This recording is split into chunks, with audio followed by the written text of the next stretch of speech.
Assalamualaikum warahmatullahi wabarakatuh. Ni tanah timun batang, timun sayur. Tanah kawasan perumahan ni tak ada tanah, kita pakai sistem tak pakai tanah. Sistem tak pakai tanah. Kita pakai sistem fertigasi. Sistem fertigasi ni kita pakai sabut kelapa. Sabut kelapa masuk dalam polybag. Ni kawasan ni luas dianya 10 kaki, darat 20 kaki lah luas dia. 10 kaki. Boleh guna tanah sayur. Tanah sistem fertigasi ni isi sabut kelapa dalam polybag, pakai sistem pengairan titis. Dia panggil sistem fertigasi. Sistem fertigasi ni kita pakai tangki air. Tangki air. Dalam tangki air ni ada air dengan larutan baja.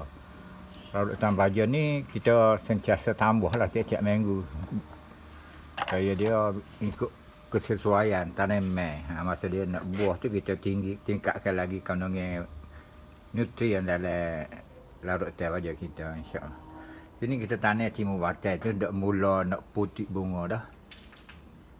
Belum raya haji kita dalam 3 minggu. Ada peria sikit, boleh makan belaka lah, insya-Allah.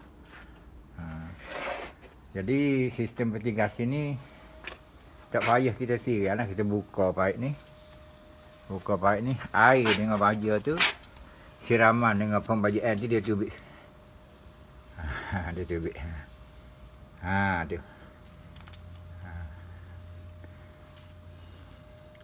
Tiap-tiap pokok ada ni lah. Sistem titisnya air. Tu dia pakai paip macam ni. Costing dia tak mahal murah. Pakai sistem pula kita pakai gravity, tak pakai pump. Kalau kita pakai pump kita boleh pakai timer. Kita boleh set timer tu jiru sekali pagi sekali petang. Ni tak lama dah nak boleh makan hasil.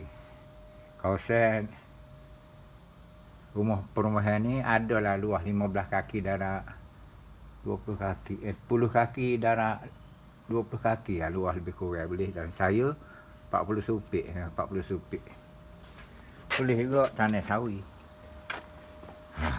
Tanah sawi mudah.